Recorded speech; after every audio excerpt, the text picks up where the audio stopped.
From the center of the universe, Toronto, Ontario, Canada, this is the SDM Show with your host, Rob Cairns. The SDM Show focuses on business, life, productivity, digital marketing, WordPress, and more. Sit back, relax, grab your favorite drink, and enjoy the show. Here is Rob. Hey everybody, Rob Cairns here. I'm the founder, CEO, and Chief Digital Strategist at Stunning Digital Marketing. In today's show, I have Mr. Ryan Waterbury with me for our monthly agency chat, and we talk about productized services and niching down. Grab a drink, sit back, relax, enjoy the show. The SDM Show is brought to you by Stunning Digital Marketing, the digital marketing concierge that helps you put all your marketing pieces together. We are your marketing experts. We are also your WordPress security experts and know how to lock down a website and protect yourself from bad actors. So contact us at Stunning Digital Marketing today. Hey everybody, Rob Cairns. Good morning, everybody. I'm here with Mr. Ryan Waterbury, and we're going to talk today about productized services and niching down. Hey Ryan, how you doing, man? I'm doing great. Warm weather is here. Oh yeah, it's here, and not only is it here at the time of this record, it's the day after the storm hit in Canada. It's the day after Election Day. It's so much fun, and you know how that goes. Yep. The political situation in North America is a mess, is all I will say, and I will leave it at that. So That's a good place to leave it. Yeah, that is true. So you wanted to jump into this topic today. So where do you want to start with where your thoughts are? Uh, you know, I, I've I've been on the fence for so long about productized services, and the reason being, when we walk into, especially website projects, even if you're in the same realm space, there's always something unique about it. And I'm a person that likes to say, I want to give you options. But when you do Yep. that, you start doing more and more and more.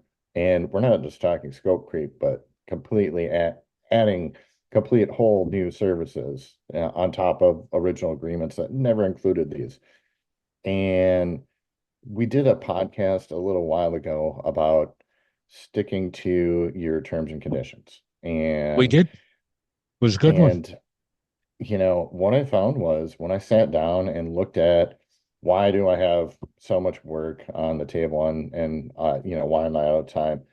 I was working out of scope, and I just said, I need to productize these services better and You do? specify the deliverables. And when I was just updating my terms and conditions, I realized that what I did in 2019 for restaurants was, and for lead gen, those those services were productized at that point. Not Mhm. specifically, I didn't state that because each package was a little different, but they really were productized services. And I found that when I was updating my terms and conditions that they need to be sold that way. And, Yep. as a complete package, you can get more in for a client, they get more value, and you can specifically define what you're going to deliver for a client. Mhm. And Yep. yeah, it was a And good I think we got to exercise. be very careful around that realm. Like I was reading a tweet the other day for a well-known developer, and he was screaming about a theme company who refused to answer emails to make custom changes. And frankly, that's not in the theme company's realm or in their deliverables. And he was complaining how his client had to come to him and pay him to do all this customized work. Well, first of all, you shouldn't be complaining, but that's not the point. And second of all, that's not the theme company's job. And that's kind of out of the realm what they're doing. So I think scope is everything here, right? Mhm. And I think we got to realize that. And we also got to do some pushback as agency owners when clients come to us and stuff's out of scope and just say, I'm sorry, it's out of scope. I've done that. Exactly. You've done. Yep. And and that's really what it came down to is I needed to say no a little bit more. Yeah. And I while there wasn't anything that wasn't in the realm of, capabilities or comfort level with the Mhm. work. Once you start doing more things, you dilute your quality. And I think when you focus in on a few core services versus doing everything under the sun, you deliver better work. You have clients that are coming to you for that specific product or service, Mhm. and I think you have a better relationship, and you can do more because you're Yep. not Yep. jumping around and completely changing your thought process. I think I Yep. got into that bad habit because I worked in print for so long. It's the only manufacturing service that completely re-engineers its production line for every single job that comes through the shop. I agree. No other business works like that. And so that it's hard to get for me to get away from that mentality. But Yep. I'm happy that we're moving forward with some new productized marketing Mhm. packages. So what I would say to you, what was absolutely gold in what you just said was jumping around. And I'm going to tell you why. We have this fallacy in business. And Ryan, I'm a big productivity junkie, more than most people. I am. And Hmm. the other one that fits in there is a shout out to our friend Cami McNamara. Cami is too. We know that. Hmm. She puts out a newsletter every Monday, and there's tips how agencies need to streamline their workflow. I would tell anybody, and Cami's a friend of the show and been on the show with me, and Cami and I talk in email regular. If you want to improve your agency streamline, go sign up for Cami's newsletter. Well deserved, honestly. And I'll tell you, this is unsolicited. She's a friend of both of ours. She's a smart lady. She's up with me. She manages over 300 websites. I mean, she's there. And one thing that we need to do is stop this jumping around or multitasking. And there's this big philosophy in business, especially in Fortune 500s, that if I put 5 tasks on your plate, you can do all 5 at once. And I always tell people don't do that. What you're better off to do is time block and manage your time. And I actually am so anal. And people in my family, even my mother says to me, really? You even book family time in your middle of your business day? I said, yep, because you're not in that schedule, you're not getting me. I book kids time in the middle of my day. I mean, I'm serious. And the point is, multitasking slash jumping around doesn't help the productivity. It actually hurts us because we all know when you come out of a task, it takes about 15, 20 minutes to get out and 15 or 20 minutes to get back in. So you're basically wasting 30 to 40 minutes every time you jump around. Hmm. Exactly. And, you know, when you're working on, and I talked about this in a blog and a newsletter Yep. a couple of years ago, and it was kind of ramping up to this, and getting back to productized services where you can have a horizontal niche where you're working Mm-hmm. with different clients and they may not be in the same business niche, but let's say both clients need leads and they need a similar flow. Uh, Yep. you know, when I start thinking about multitasking, it's grouping work into those blocks where Yeah. Of I'm going to work course. only on this set of specific tasks. I might do that and work on 5 to 10 clients worth of work through that, but it's all going to be the same type of work. And that was one of the things that I picked up from Cammy's newsletter is, do your time blocks. And the Pomodoro timers don't work for me Yep. because 30 Of minutes course. is either too short or too long. But that overall technique where you're blocking, you're doing a task, then you have that wind down time, and then you have that wind up Mhm. time into the next block, and you're focused. And it works. Yeah. For me to get to that point, I needed to say no, that we're not going to do graphic design. We're not going to do video production and photography and all the other things. They're still going to be available, but I'm not going to be the one to do them. And I'm Yeah, I going to agree. focus in on my core services and hire out when we need to. That's how I want to grow. And It comes back to that whole philosophy about do what makes you money and anything else that you're not mhm, making lots of money on, find somebody to do it for you. yep. And that's why I streamlined. I said, this is what we're going to Yep. offer. And we've had a little bit of churn, and redefining these packages was necessary. One, because I'd slashed pricing during COVID era and, reformulated the packages to offer at least something when, people weren't bringing in a lot of money. So that was a realignment with just market value and normal Hmm. pricing for the work, Hmm. and then grouping things together so that when I onboard new clients, they know exactly what they're going to get, and I know exactly Yep. what I'm going to give them. Yep. And if there's something outside that, it's either going to be a no, or we're going to look at it as a new service, and I'm probably not going to be the one to do it. Yeah, I agree with that.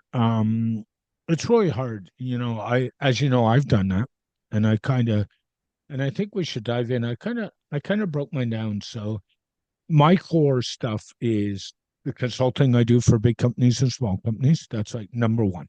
And to be fair, that's one of the things I really like to do. It's fun. It's challenging. It's well paid. It's okay. The other big core service I have, as you know, is web care plans, but from a security perspective. So I think at the time of this record, I'm over about mid 400s. Probably by the time we record next month or the month after, I'll be over 500. So that I like to do. And then there's a couple other things like email marketing, which I really like doing, podcast production, and then everything else, even though they're listed on my WordPress on my site, including my new WordPress as a SaaS offering, I farm it out and make sure I make a profit for managing it. It's very that simple, right? Mhm. And kind of, what are you doing core wise these days, Ruby? It's changed a little bit, and that's why I wanted to sit down and realign Mm. what I was Yeah. doing. Uh, you know, it really came down to, prior to the pandemic, the biggest money maker was the marketing side, and I really enjoyed it. It was for me, it was challenging and also very rewarding to see your clients' businesses grow. And so, but bringing that back to the forefront as the main focus of, lead gen and local SEO and paid ads management, both on Meta and Google. And that's it. I'm not going to look at any other platforms to manage ads on. Keep that there. Of course, Yep. and then there's also web development. I mean, we have the Mm-hmm. 5,000 and, up to $50,000 projects that we work on, Yep. and that's Yep. great. And then web care, just the same that you were talking about, that Mm-hmm. offering support after we Yep. launch sites. And I put my foot down and being a little more particular that I'm only going to take on sites that are either built by my agency or partner agencies, or that are using our stack. And uh, it's got to be that way, just to streamline and for ease of management. Once you get over I that 50 plus site realm, if you've got multiple different stacks, it gets to be a pain to manage. And Oh, are you telling me on that one? I was thinking, about this coming in, and I've got no word of a lie. I've got variations of 5 page builders out there, and then toss Aveda in the middle of it. And that's a page builder slash theme all rolled in one. It's Mhm. joyous fun some days. we I put my foot down and offboarded a few clients earlier this year that just weren't Yep. good fits for care, and we're streamlined, and it's back down to one stack. And Yep. I have Yep. um 2 page builders, but the rest of the stack is identical. And Yep. that's what it's taking to grow, is finding that efficiency, streamlining, doing the things that you want to do, farming out the things that you don't want to do that are necessary, like accounting. Um, Legal. Legal. yeah, legal, exactly. And getting your time back. And Mhm. when you're doing the stuff in your business that you want to do and enjoy, you're not only happier during your work day, you're happier when you clock out. And Yeah. and I'm actually able to clock out now. That's the nice thing, instead of 12 to 16-hour days, we're back to 8 to 10. And I'm happy about Yeah. that. Yeah. Well, you know how I roll. Generally, I'm done by 6 o'clock unless we're chatting or got to record. Or during Mhm. political season, that's a little different. But I'm the same. I'm probably 8 hours a day, every day. I'm up in the morning. By 6 o'clock, I'm done. By 8 o'clock, I'm relaxing or off doing something. I think what we got to get through too is we work to live, not live to work, and that's Mhm. kind of my motto, right? So it's not good for you. So Yep. and I did a lot of thinking last year when I was lying in a hospital for 8 days, and that.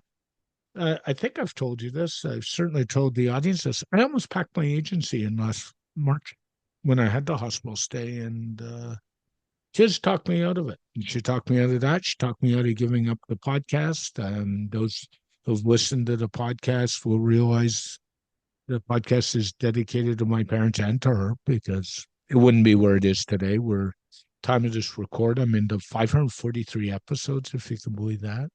Um, and the new book I got coming out, launching this week, by the time this podcast comes out, I've already launched the first volume, is actually dedicated 100% to Tiz because, frankly, if she hadn't talked me out of it and given me some inspiration, I probably still wouldn't be doing what I'm doing. So that's part of it too, right? And you just got to reprioritize, and I've Mhm. reprioritized. So that's the important thing. Oh, exactly. Did the same thing, this last March and really sat down and was not happy with things that were going on in Yeah, my business and the yeah, things I was working on. I they were none of them were, horrible things, but mhm, it was too much. And, yep,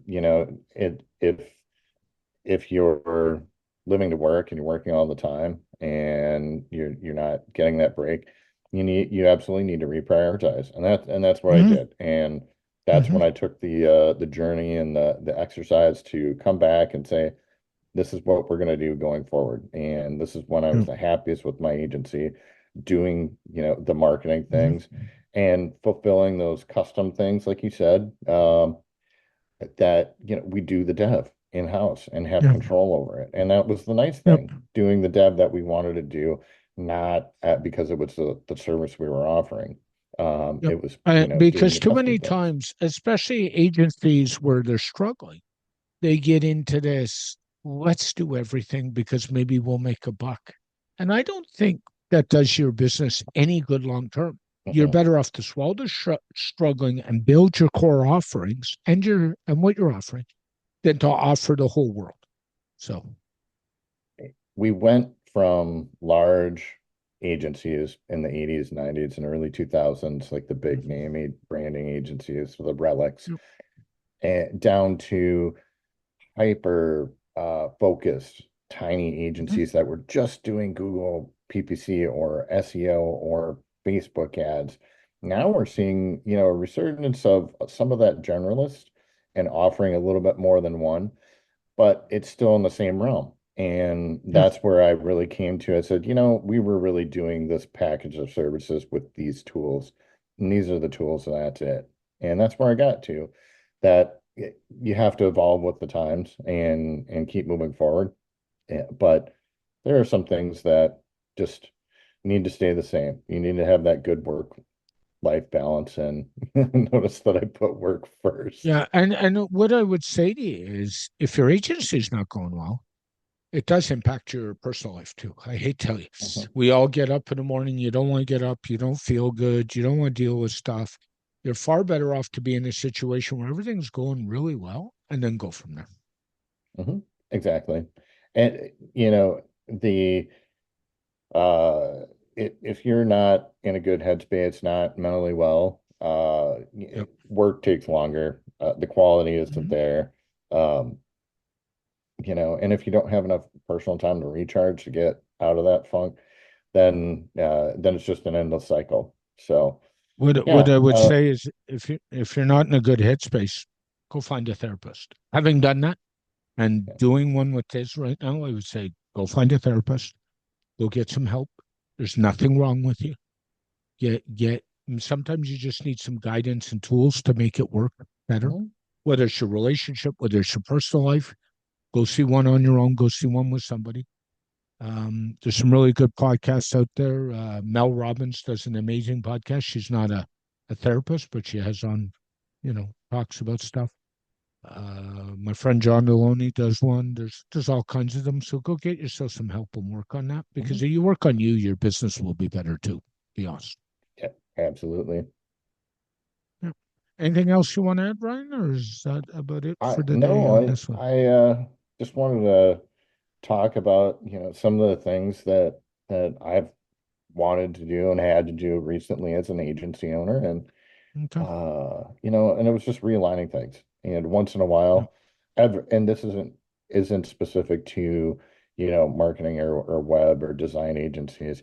Every business owner, sometimes you need to take a step back when there's turmoil in the world and your Yep. life, and Yep. look at it and reprioritize things so that everybody's happier at the end of the day, both, people in your Yeah. personal and professional lives. And turmoil in the world is actually a great time to build a business. I mean, look at Amazon. Mhm. Jeff Bezos built Amazon at the .com bust by buying up land, and right now he's running around buying derelict shopping malls. I mean, he's a smart guy. You can like him or hate him, but he's a smart guy. So just to switch gears a little bit, because I can. I kind of alluded. I've now switched to ending every podcast with three questions, and they're nothing to do with what we talked about. They're more three fun questions. So let's go. What are the three songs on your Spotify or music playlist right now that you're listening to? Uh, I just discovered a new artist, Poppy. I like Oh, cool. female-led metal bands. So Oh, I yeah. think the first three in my like songs are either her vocalizing on somebody else's band or from her. Okay. That's cool.